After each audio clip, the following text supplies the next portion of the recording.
Mari kita sambut Andi F. Noya. Baik, terima kasih untuk sambutannya yang luar biasa ya. Jadi kita berikan aplaus untuk UPH sebagai tuan rumah pertama di acara ini.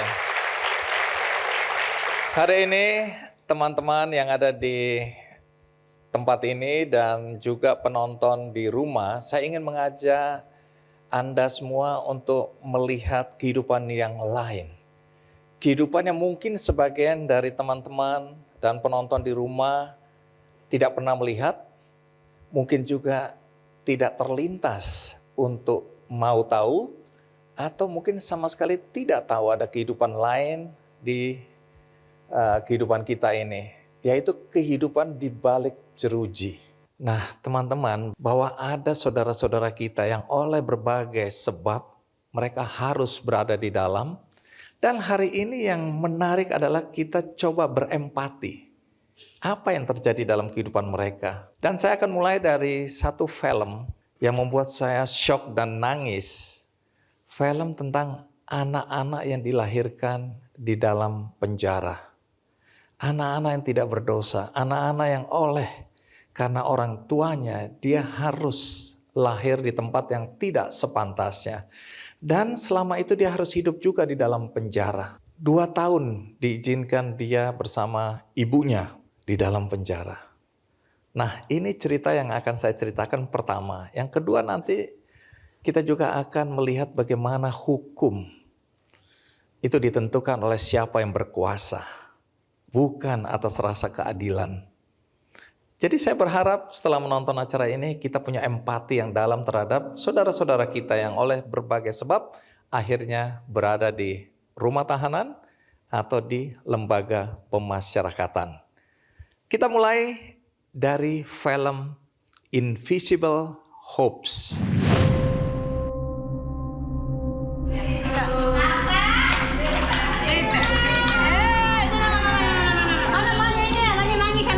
Menjatuhkan pidana penjara terhadap terdakwa selama 8 tahun dan denda sebesar 1 miliar rupiah. Mana saya sama lagi? Enggak lah, kalau dijeblosin begini. Udah dibuktiin, dijeblosin lagi. Bawa masuk kata-kata bapaknya tidak kabur. Iya, pada nggak tanggung jawab di siaran. Ntar pulang cari bapak baru lah. Banyak mahnya. Cuma kurang bapak.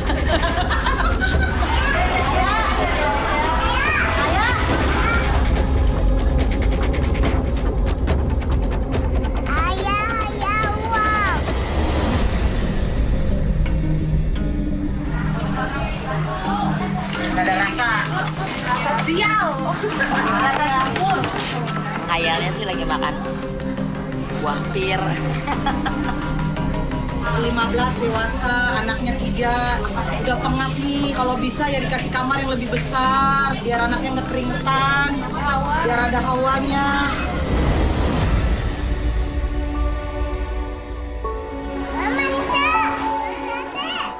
Anak begini mah, anak sabu mah, ini mbak, apa sih dia nggak bisa diem. Kadang aku kesel sama orang gitu, jadi emosinya kayak gitu. Mungkin karena sakit hati juga kali sama bapaknya dia ya. Baca dong.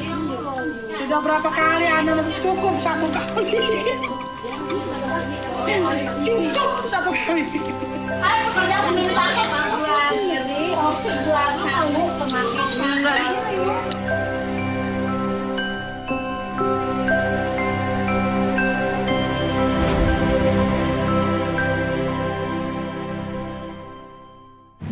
Siapa sosok di balik film ini? Mari kita sambut Lamtiar Simorangkir.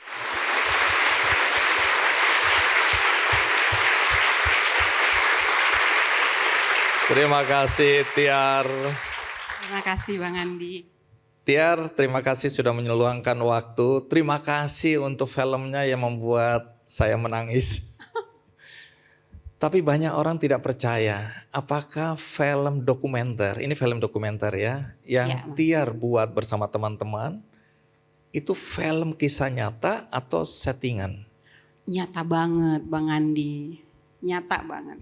Jadi itu bukan settingan ya? Bukan, jadi kita memang berbulan-bulan syuting dalam penjara. Jadi kita observasi setiap hari, kita ikutin mereka ngapain, ada yang melahirkan, ada yang membesarkan anak, gitu-gitu.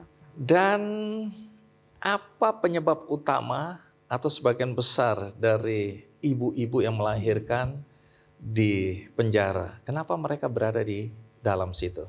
Ya, jadi itu kasusnya itu mayoritas narkoba.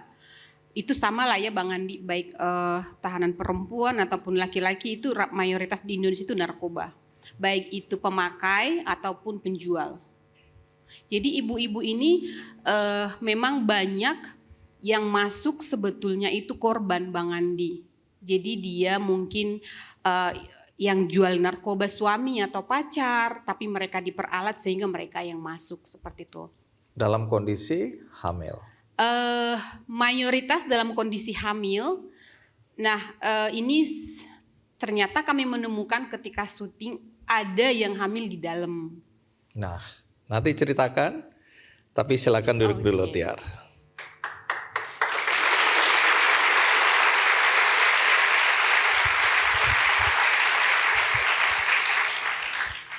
Berapa banyak sebenarnya, ini mungkin data yang tidak mudah ya, tapi berapa banyak dari riset yang Tiar dan teman-teman lakukan, perempuan yang melahirkan di dalam penjara?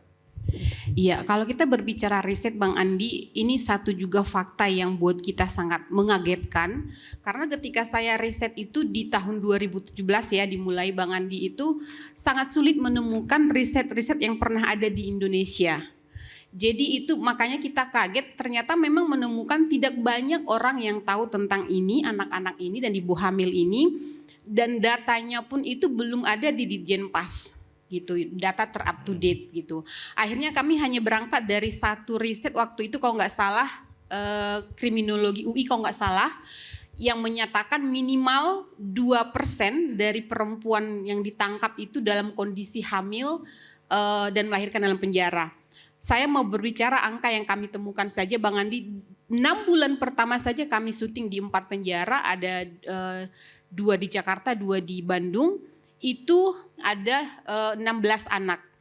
Selama 6 bulan saja itu ada sekitar 20 anak yang lahir, itu masih yang mau berbicara dengan kami Bang Andi. Kan tidak semuanya bersedia kan gitu. Dan ibu hamil ada kurang lebih 50. Jadi saya kira angka itu yang tadi kami berangkat yang 2% itu saya pikir itu ya angka itu kita aminkan seperti itu. Nah kalau kita berbicara misalnya kalau nggak salah beberapa tahun terakhir rata-rata perempuan masuk penjara itu kalau nggak salah 14 sampai 16 ribu. Kalau kita 2% saja Bang Andi itu berarti bisa di kisaran 200 sampai 300 per tahun. Ini perkiraannya seperti itu. Nah ini justru tapi kita masih perlu penelitian lebih lanjut. Nah anak-anak ini sejak lahir dia akan tinggal di dalam penjara bersama ibunya? Iya, jadi sejak lahir kebanyakan itu mereka dari keluarga ekonomi menengah ke bawah. Dan juga dari ibu-ibu ini pendidikannya itu rendah. Jadi biasanya anak-anak ini pertama kenapa mereka berakhir di dalam penjara dengan ibunya, tentu mereka boleh diambil. Menurut undang-undang boleh diambil. Lalu menurut undang-undang tapi boleh tinggal di dalam bersama ibunya sampai maksimal 3 tahun. Case by case saya pernah menemukan Bang Andi sampai 5 tahun karena sama sekali nggak ada yang bisa ngambil. Nah ketika keluarga tidak bisa ngambil karena faktor ekonomi atau nggak mau Bang Andi karena stigma. Dan tadi yang saya bilang kalau misalnya dia ada hamil di dalam, bapaknya nggak tahu siapa, ini biasanya keluarga nggak mau ngambil. Jadi itu kenapa biasanya mereka terpaksa tinggal dengan ibunya di dalam. Lalu ada juga pemikiran bahwa lebih baik anak dengan ibu karena faktor ASI. Padahal Bang Andi kami menemukan rata-rata ASI di dalam itu ibu-ibu yang punya bayi itu paling sebulan 2 bulan kering sendiri karena kurang gizi. Nah jadi ini sangat kompleks Bang Andi, ketika kita berbicara mencari solusi buat anak-anak ini sangat kompleks sekali. Kalau dari film ini itu rutan dan lapas atau lapas saja? Dua-duanya Bang Andi. Dua-duanya. Rutan dan lapas. Nah kalau Anda pernah ke dalam, itu Anda bisa melihat keterbatasan ransum makanan ya. Karena budget yang tersedia memang terbatas. Kalaupun kita punya uang, mungkin kita masih bisa beli di luar sana.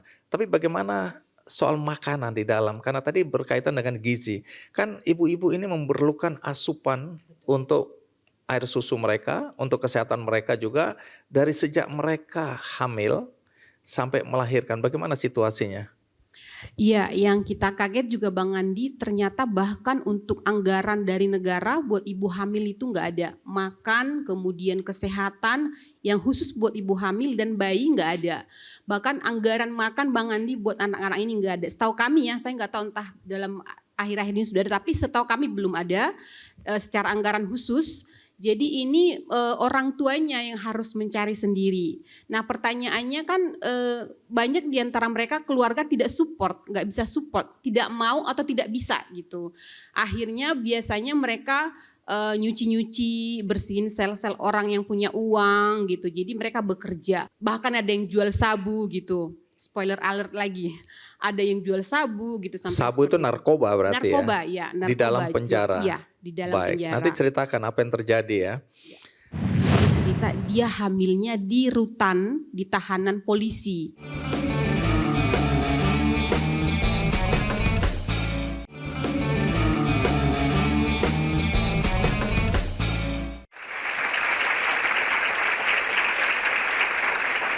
Tapi kalau kita bicara warga binaan, itu yang narapidana itu kan ibunya. Artinya lepas dari budgetnya sangat terbatas, makanannya tidak memenuhi tuntutan asupan yang baik. Lalu anak-anak ini itu masuk di dalam budget siapa untuk makan mereka? Nggak ada. Jadi mereka ini tidak ada budget untuk makan mereka? Nggak ada. Mungkin kalau Bang Andi, sorry lagi-lagi spoiler alert buat yang belum baca, lihat di filmnya ada petugas bilang, kan anak bukan tanggung jawab lapas. Gitu. Jadi mereka disebutnya itu anak bawaan si ibu. Jadi mereka tidak termasuk dari sistem itu sehingga ibunya yang harus membiayai kesehatan, makanan, belum lagi sebetulnya Bang Andi secara kehidupan sosial kan itu bukan kehidupan yang baik buat anak, belum lagi buat psikologisnya itu kan harus ada sebetulnya penanganan khusus, tapi ini yang nggak ada Bang Andi. Makanya kayak kita lihat kok di film itu mereka sakit ya patungan, biasanya patungan juga dari sesama napi gitu. Napi itu juga sekarang disebut warga binaan pemasyarakatan.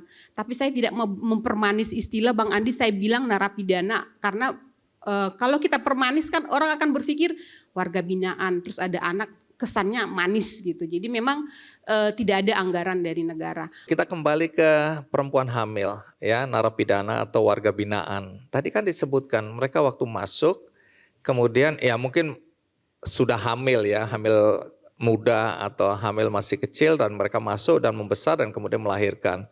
Tapi ada yang hamil di dalam, itu maksudnya apa?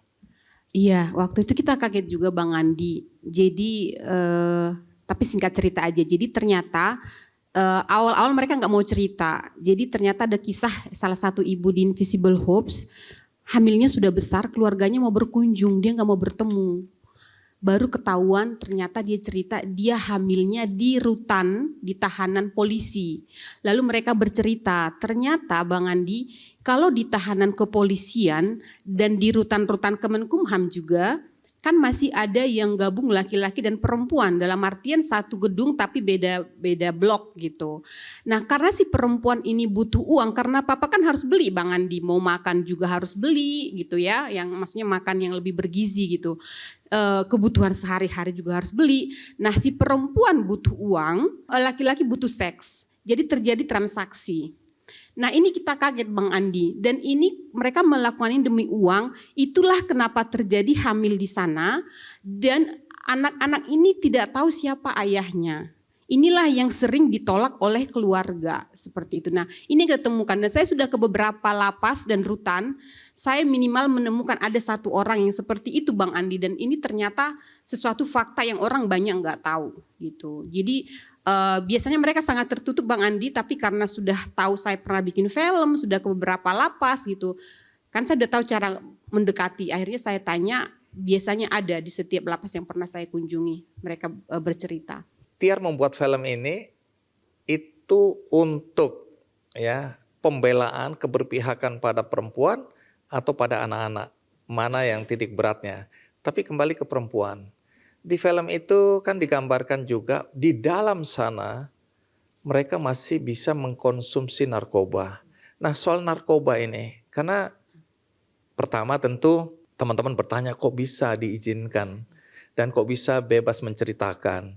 Walaupun di situ aku lihat juga para sipir perempuan itu sudah marah besar karena ternyata ketahuan beberapa ibu bahkan yang hamil mengkonsumsi narkoba. Bagaimana cerita narkoba bisa masuk ke dalam? Wah, jangan tanya saya Bang Andi. Tanya mereka dan petugas. Oh, saya kira Anda bandar juga, enggak? Kita nggak tahu, tapi memang yang pasti kami menemukan Bang Andi itu hal yang biasa ternyata di dalam penjara. Hal yang biasa. Jadi bahkan ada orang-orang yang dari luar itu nggak ada sangkut paut dengan narkoba. Keluar bisa jadi bandar Bang Andi. Serius mereka yang cerita dan mereka bercerita bahwa di penjara itu justru paling besar perdagangan narkoba. Dan ibu-ibu suka cerita gini Bang Andi. Lagian Kak Tiar, kita enak di sini tinggal saset handphone, transaksi di luar gitu. Mereka pun jualan juga di luar Bang Andi. Cara masuknya saya nggak tahu, tapi itu real ada dan memang kami waktu syuting itu menemukan ada seperti itu. Baik. Nah, anak-anak sekarang ya. Anak-anak ini kan tumbuh besar di situ. Kalau di film itu teman-teman dan penonton di rumah, saya lihat percakapan ibu-ibu itu kan vulgar. Bahkan ada konflik juga, saling memaki, saling menyindir. Dan anak-anak ada di sekitar mereka. Bagaimana kehidupan anak-anak di sana? Ya Bang Andi, sebetulnya itu yang harus kita perhatikan ya Bang Andi. Ini bukan hanya persoalan kebutuhan fisik ya, makan, kesehatan gitu. Tetapi memang secara psikologis dan mental itu seperti apa, itu sangat perlu sekali. Tentu mereka ini akan meniru karena anak-anak usia itu kan Bang Andi, dia melakukan sesuatu dengan meniru. Belum tahu apa yang baik dan benar. Ya apa yang mereka lihat bisa dilakukan. Misalnya omongan kasar. Sebetulnya dia terekam juga beberapa kali anak-anak itu ngomong kasar, tapi kan nggak mungkin saya tunjukkan di dalam film gitu. Kita harus wise lah untuk ngedit gitu, mensensor. Jadi itu akan mereka meniru seperti itu. Sebutan-sebutan kotor itu ada Bang Andi. Jadi ini yang harus memang kita menuntut kepada negara gitu. Ini memang harus diperhatikan Bang Andi. Jadi bukan hanya masalah anggaran makan aja. Karena anak-anak ini dan setelah mereka keluar, ini kan harus ada pemulihan gitu-gitu. Ini yang belum ada dari kita lihat dari negara. Terus kemudian ada ibu-ibu yang juga gelisah karena ada isu human trafficking. Nah itu gimana cerita ini? Ya Bang Andi, jadi memang salah satu faktor yang juga spoiler alert ya, kalau di Invisible Ops itu fokus hidup mereka dalam penjara. Nah setelah mereka keluar juga anak-anak ini biasanya itu mayoritas keluar tanpa ibunya karena ibunya masih harus menjalani masa hukuman gitu. Jadi harus keluar duluan.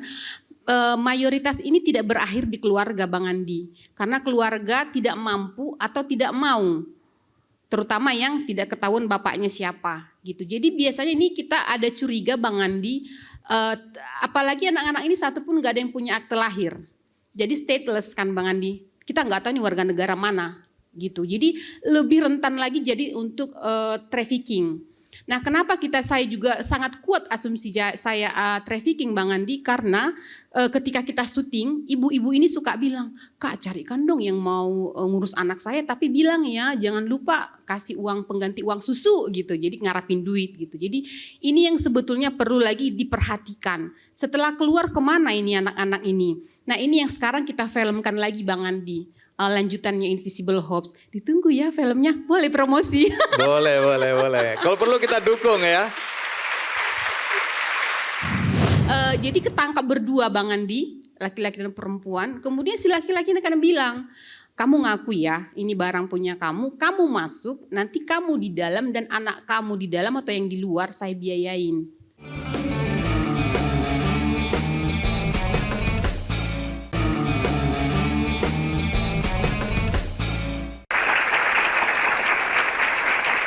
Kembali ke soal tadi ya, human trafficking, kemudian soal bagaimana ibu-ibu ini nanti itu berjuang untuk anak-anak mereka.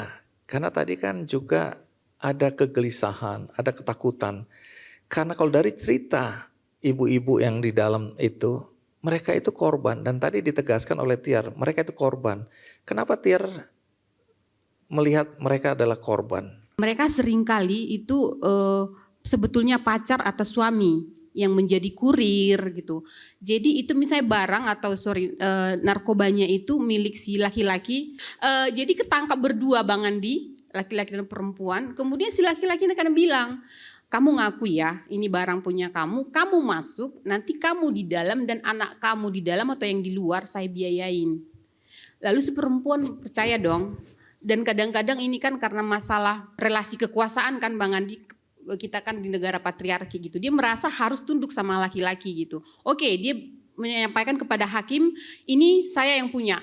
Laki-laki bebas, habis dia bebas hilang, malah punya bini lagi gitu. Nah, banyak seperti ini. Korban yang paling mengerikan Bang Andi adalah korban karena ekonomi. Mereka misalnya hanya ngantar ke sana jadi kurir demi 50.000 buat makan anak. Kemudian kan nanti ini bisa jadi masuk nanti pasalnya itu lebih besar lagi Bang Andi. Padahal dia cuma ngantar mungkin, tapi dia pasal kurir yang bisa nanti kena 4-5 tahun gitu. Jadi itu korban yang paling mengerikan lagi, yang korban ekonomi. Nah, coba kita cari tahu bagaimana Tiar dan teman-teman pertama kali tertarik untuk mengangkat kisah para narapidana perempuan yang melahirkan di dalam penjara. Apa dulu, bagaimana ceritanya? Ya, jadi memang saya punya komunitas film Bang Andi namanya Lamhoras Film. Ini saya yang foundernya. Waktu itu saya 2016 ngajak beberapa teman filmmaker di luar pekerjaan utama. Kita bikin film-film pendek yang memang mengangkat isu-isu penting gitu, terutama tentang perempuan dan anak. Nah, ketika saya pemutaran satu film kami di tahun 2017, ada satu penonton datang ke saya. Dia bilang, Kak Tiar, tahu nggak kalau dalam penjara itu banyak anak-anak yang lahir dan dibesarkan dalam penjara. Sebelumnya saya nggak tahu Bang Andi. Jadi saya kaget kan Bang Andi gitu. Itu lahir terus tinggal di dalam sel gimana ya gitu. Kita kan tahu ya bahwa penjara kita itu overcrowded gitu. Jadi saya pikir waduh, saya langsung kebayang Bang Andi. Saya waktu kecil punya banyak teman, apalagi kan saya di kampung gitu, berlarian ke sana kemari gitu. Banyak teman, anak-anak ini gimana ya? Akhirnya saya ajak teman-teman, yuk kita bikin yuk ini gitu. Lalu saya riset Bang Andi. Nah, yang bikin saya benar-benar sudah komitmen harus bikin adalah waktu itu saya riset di Lapas Semarang. Ada satu anak masih usia 1,5 tahun, anak perempuan, pintar sekali anaknya. Saya lagi ngobrol Bang Andi. Jadi ketika ngobrol, bel penjara bunyi kan. Bunyi terus dia ngekis baik gitu ke saya, dia pergi. Terus saya bingung karena belum pernah ke lapas kan sebelumnya. Saya tanya ibunya dan petugas, dia kemana gitu, ada apa? Mereka bilang, oh iya Kak Tiar, anak itu pinter katanya. Dia sudah mengerti bel itu artinya saatnya sekarang masuk sel dan dikunci. Mereka ketawa bangga, saya yang mau nangis. Berarti kan anak itu tanpa sadar memposisikan dirinya narapidana. Kemudian keesokan harinya para narapidana itu berbaris Bang Andi menyanyikan Mars Narapidana. Dia ikut nyanyi berbaris, joget-joget, dia gini-gini. Terus saya udah gak bisa tidur. Dari situ Bang Andi saya bilang, saya gak tahu mau kemana cari duitnya, mau kemana cari izinnya, paling sulit kan. Paling sulit soal izin. Pokoknya harus bikin, dan itu kami cuma mulai berdua Bang Andi. Teman saya ada DOP-nya, awalnya kami cuma berdua, pokoknya modal nekat aja. Nah, kemudian soal budget pembuatan film, ini kan hati yang bicara ya. Akal biasanya mengalah dari hati. Hati itu suara Tuhan. Akhirnya dibuat dengan semua pendanaan mayoritas pribadi. Dengar-dengar sampai jual mobil, bagaimana ceritanya? Dan harus keluar dari pekerjaan. Ya, jadi sebelumnya memang saya kerja kantoran, tapi memang sudah kerja di film Bang Andi, tapi itu sebagai sampingan. Jadi waktu itu karena kan waktu itu tim kita terbatas dan saya harus mobile Jakarta-Bandung karena tim kita terbatas. Akhirnya kalau nggak salah masuk bulan kedua syuting, saya kan sering bolos. Saya akhirnya dikeluarkan. Jadi Bolos kok seneng ya? udah nggak bisa tidur Bang Andi. Jadi kita harus syuting dan teman, oh iya karena saking beratnya syuting di dalam Bang Andi, jadi teman saya itu harus kita kasih waktu off dulu. Nah saya kan nggak boleh down ya Bang Andi ya sebagai kepala project gitu. Saya harus Kelihatan kuat. iya gitu ya kan. Jadi saya harus standby terus. Itu kenapa saya sering bolos. Akhirnya ya terpaksa saya dikeluarkan gitu. Tapi itu resiko yang kemudian Tiar ambil. Ya Keluar. itu akhirnya keluar, kita meneruskan. Tapi intinya memang Bang Andi kita udah mati-matian lah ya jual ini itu apa yang bisa dijual gitu. Terus tapi masalahnya Bang Andi, saya itu udah nggak bisa tidur ngebayangin anak-anak itu terus. Itulah akhirnya kita coba cari funding. Bagian tersulitnya adalah Bang Andi ketika kita mencoba cari pendanaan di lokal, satu pun nggak ada yang mau support. Satu pun nggak ada. Pertama alasan mereka, waktu itu kan kami udah mulai syuting kan ya Bang Andi, jadi saya udah mulai potong-potong beberapa adegan saya kasih tunjuk. Pada takut Bang Andi. Akhirnya mereka bilang, oh kami nggak bisa support karena kami tidak, kurang lebih ya kalimatnya tidak mau ada konflik interest dengan negara. Jadi siapa akhirnya mendukung? Akhirnya waktu itu dengan mukjizat ada orang memperkenalkan saya ke kedutaan Swiss. Kemudian akhirnya kedutaan Swiss punya program human rights, kita disupport 80% untuk post pro ya. Untuk produksi kita udah mati-matian dulu jual ini itu. Lalu kemudian 2%-nya lagi saya di suatu acara dengan mukjizat juga ketemu salah satu staf kedutaan Norway. 20% lah ya. 20% dari kedutaan Norway. Jadi kedutaan itulah yang mensupport post pro dan premier hingga itu bisa selesai. Nah, berapa lama proses pembuatan film dan dengar-dengar ada teman yang menganjurkan agar Tiar dikonsultasi dengan psikiater ya? Iya. Masih tunggu dulu, masih dalam konsultasi sampai hari ini? Supaya saya hati-hati. Iya, jadi itu Bang Andi kita mulai dari 2017 baru bisa selesai 2021. Ketika saya down adalah sudah selesai syuting berbulan-bulan, saya tepar. Mungkin juga lelah fisik sama secara psikologi 1 bulan itu nggak bisa bangun. Jadi itu kayak berat semuanya, pikirannya berat gitu. Akhirnya teman bilang, kamu tuh harus ke psikolog. Malah ada yang bilang udah harus ke psikiater gitu. Karena udah nggak bisa lepas dari situ gitu. Terus saya bilang nggak, tunggu dulu 1 bulan saya nggak ada perubahan baru saya akan ke psikolog gitu. Ternyata setelah 1 bulan saya sudah mulai bisa beraktivitas dan sudah mulai, kan ibu-ibu itu kan suka nelpon. 1 bulan awal itu saya bilang, jangan nelfonnya, gue stres gitu kan. Tapi setelah 1 bulan saya sudah mulai bisa beraktivitas lagi. Oke, tapi tanda-tanda stresnya masih kelihatan. Oh gitu. Kita lihat dari rambutnya tumbuh sebelah saja dan warnanya berbeda gitu lah. Itu tanda-tanda stres, Tiar. Oh gitu ya Bang ya. Aku hanya kasih tahu kamu aja. Baik, Tiar, sebelum acara ini tim Ki Candy udah buka peluang bagi mahasiswa untuk boleh bertanya. Dan penanya pertama ini namanya Gracelia Patricia. Mana Gracelia Patricia? Oke Grace, kamu dapat kehormatan duduk di kursiku. Kamu langsung bertanya. Kita berikan aplaus ya untuk Grace.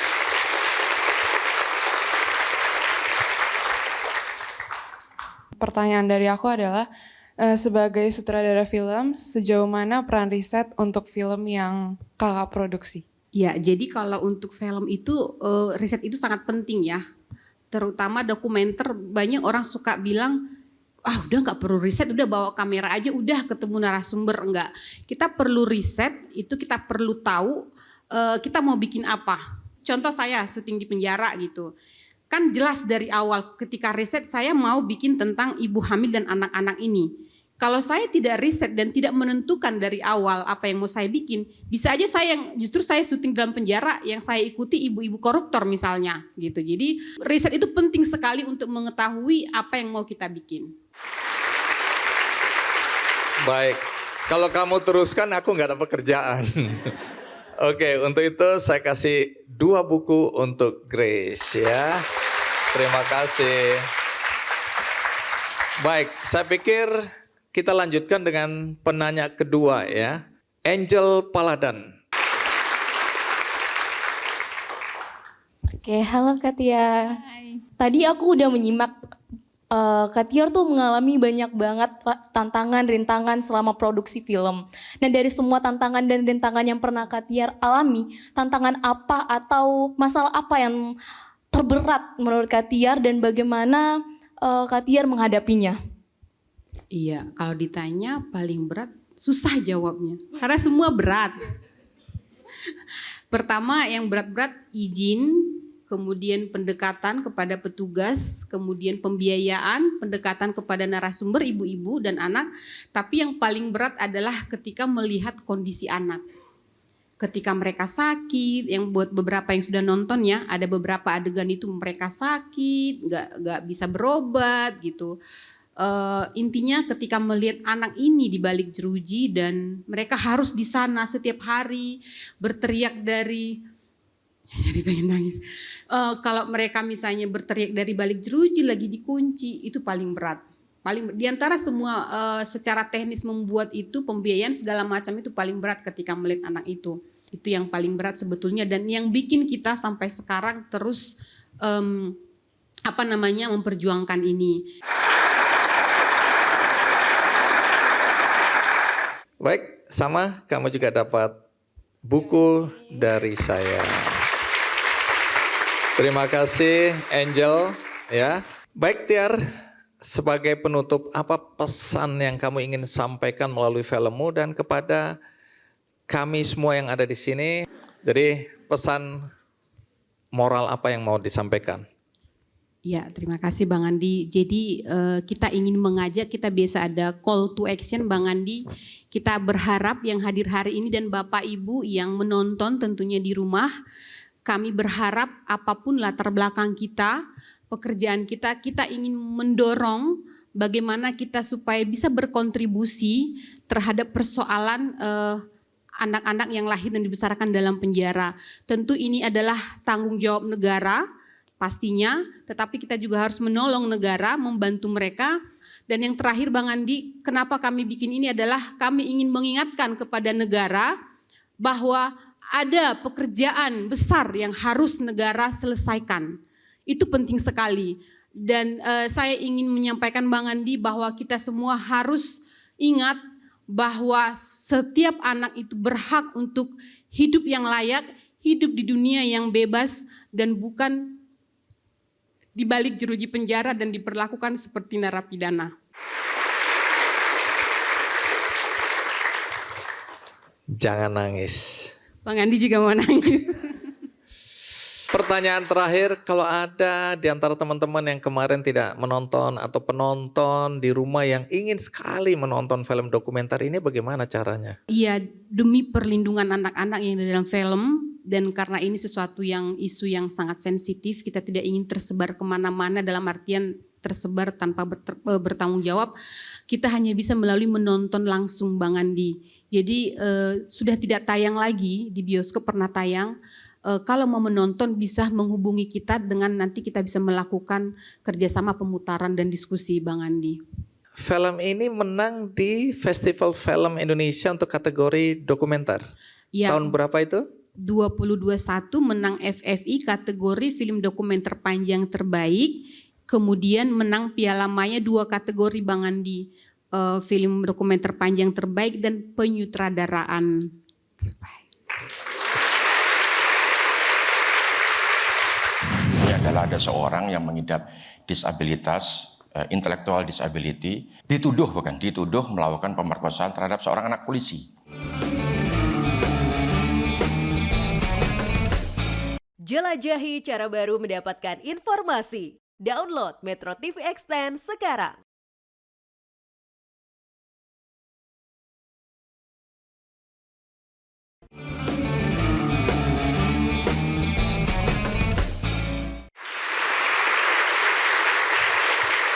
Tadi kita sudah dengarkan cerita narapidana perempuan yang melahirkan di penjara.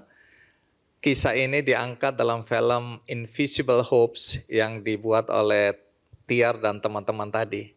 Nah, berikutnya saya ingin atau kita semua tentu saya harapkan mendengarkan kisah lain ini kisah sebenarnya terjadi di Korea Selatan. Tapi justru kejadian yang sebenarnya ini menginspirasi berbagai sutradara dan produser di beberapa negara untuk mengangkat kisah ini dalam sebuah film. Dan di Indonesia film ini juga diangkat menjadi cerita yang membuat kita semua seakan-akan bercermin. Karena kejadian serupa juga sebenarnya terjadi di negeri kita tercinta. Sebelum saya panggil siapa sutradara atau narasumber yang akan hadir untuk menceritakan film ini, kita simak dulu trailer dari film tersebut. Punya waktu sedikit pun, ya kan? Tiba-tiba kamu merasa rugi dengan waktu itu dan kemudian hilang. Ketika hilang baru kamu kecarian gitu loh. Itu kan telat. Ya. Harusnya lu marah dengan diri lu sendiri dong gitu kan. Tapi kenapa kamu melampiaskan? Itu yang sebetulnya saya sedang gedor, dan itu yang buat saya adalah value-value itu yang kepengen saya tawarkan, saya sampaikan di film Miracle buat para ayah, termasuk pada saya. Baik, terima kasih Nathanael. Oke, kita berikan aplaus untuk Nathanael ya. Mas Anung, ternyata dari pembicaraan tim Kikendi dengan teman-teman di UPH, UPH juga punya kegiatan yang berkaitan dengan pelayanan di dalam penjara. Nah, di sini saya akan minta sedikit keterangan atau cerita dari Andri Panjaitan, Wakil Rektor Bidang Kemahasiswaan ya. Ini harus saya manggil Bang Andri. Bang Siap, Andre. Bang Andi. Iya, ternyata UPH juga punya program ya. Program bagi mahasiswa dan dosen dan staf kalau nggak salah, itu untuk masuk ke dalam penjara. Iya, betul. Pertanyaannya salah apa mereka ini sehingga masuk enggak. Jadi apa programnya? Ya, jadi mungkin gini, mungkin teman-teman juga mahasiswa dosen di sini juga sangat tahu ya bahwa orang-orang di penjara itu mungkin membuat kesalahan. Ya, tapi seperti ya Tuhan itu membenci dosa tapi tidak membenci orang berdosa. Tuhan mengasihi orang berdosa, dan itu juga menjadi panggilan buat setiap kita di sini bahwa orang-orang di dalam penjara itu juga butuh dikasihi, butuh diperhatikan, butuh diperdulikan. Anda pekerjaannya apa, dosen? Saya dosen. Kok kayak pendeta tadi itu ya? Oke, terus? Ya. Nah, jadi sedangkan di satu sisi mereka tuh aksesnya kan terbatas sekali ya untuk bisa mendapatkan. Sehingga artinya memang mereka yang lebih butuh untuk didatangi. Nah, kita juga lakukan banyak misalnya pengabdian masyarakat di tempat-tempat yang lain. Which is mereka sebenarnya masih punya pilihan. Tapi orang-orang di penjara mereka nggak punya pilihan. Jadi apa yang dilakukan oleh UPH ini? Baik, sesuai ya Tridharma kan pasti ada pendidikannya. Tapi mungkin kita lebih fokus ke penelitian dan juga pengabdian kepada masyarakat.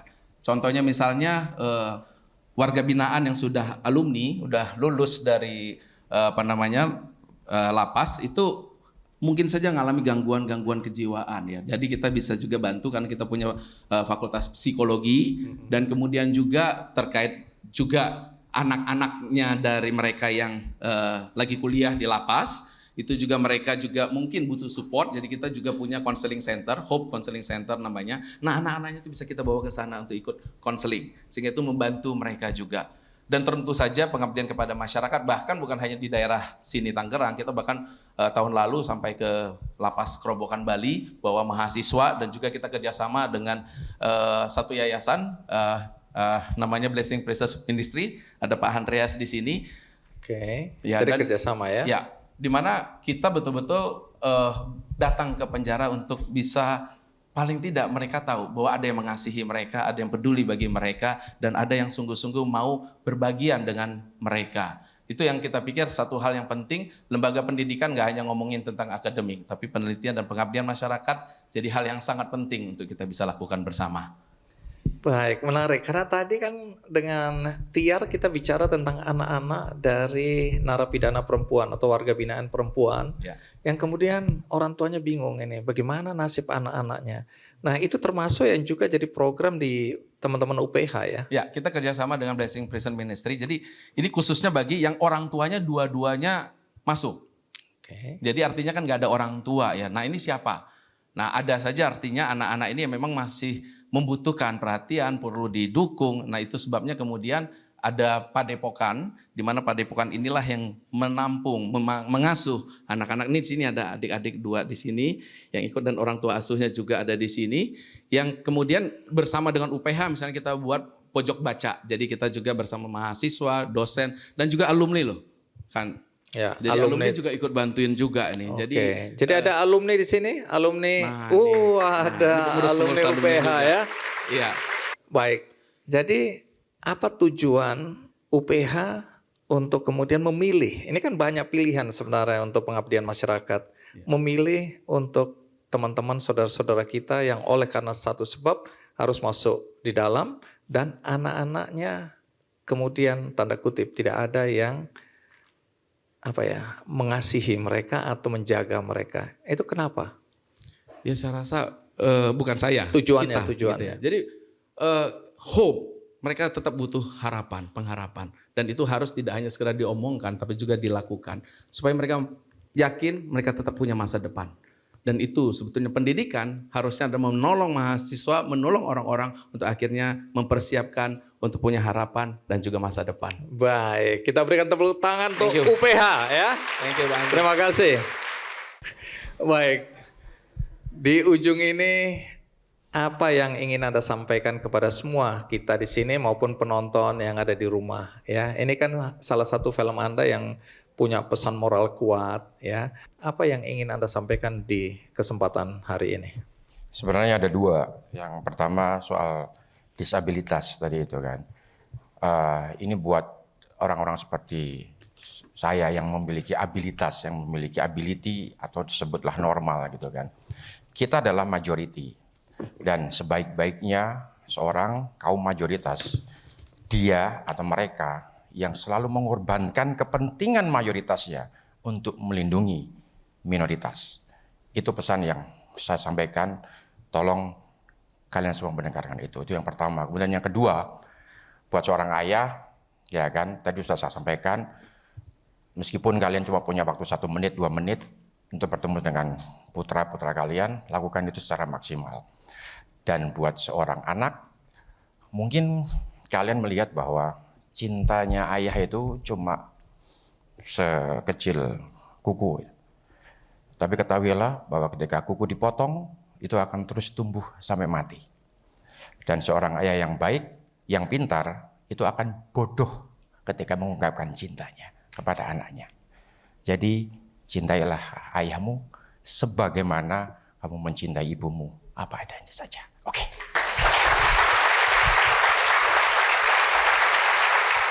Mas Anung, terima kasih ya sudah berbagi cerita dengan kami di sini dan penonton di rumah. Dan bagi Anda tadi yang tidak menonton dari awal, jangan khawatir karena ini akan ditayang ulang di metrotvnews.com. Juga ada cuplikannya di channel YouTube Kick Andy Show. Dan bagi Anda yang hari ini sudah mulai terpikirkan untuk berbuat baik, ada cara yang sederhana yang bisa Anda lakukan untuk berbuat baik. Sekecil apapun itu, yaitu melalui benihbaik.com. Tinggal klik benihbaik.com, nanti di situ ada penggalangan dana untuk membantu Taman Kanak-kanak PGRI Nurul Ikhwan di Desa Cilumba, Cikatomas, Tasikmalaya. Jadi TK yang berdiri sejak tahun 2004 ini kondisinya sudah sangat parah, padahal pernah meluluskan 300 anak dan saat ini ada sekitar 44 murid yang masih belajar di situ dan akan terus bertambah dari tahun ke tahun. Tapi mereka belajar dalam kondisi yang mengenaskan karena sejak 20 tahun berdiri sekolah ini tidak memiliki bangunan sendiri, numpang di suatu tempat bekas rumah yang kondisi atapnya sudah mulai bocor dan ruangannya sudah tidak memadai. Jadi kalau Anda tergerak hatinya, Anda bisa klik benihbaik.com, Anda bisa cari penggalangan dana untuk sekolah TK Nurul Ikhwan tadi dengan sign yaitu campaign atapnya bocor dan langit-langitnya nyaris roboh. Tinggal klik begitu ya. Nah, bagi perguruan tinggi yang juga ingin kehadiran Kick Andy di kampusnya, Anda juga bisa menghubungi tim Kick Andy di Metro TV dan kami akan hadir di kampus Anda karena Kick Andy sudah mulai kembali hadir di kampus-kampus. Akhir kata, semoga episode kali ini membuka mata hati kita, melihat dunia lain yang mungkin tidak pernah kita ketahui atau kita abaikan selama ini, yaitu saudara-saudara kita, terutama anak-anak yang saat ini membutuhkan uluran tangan kita. Semoga episode kali ini menginspirasi kita semua. Sampai jumpa.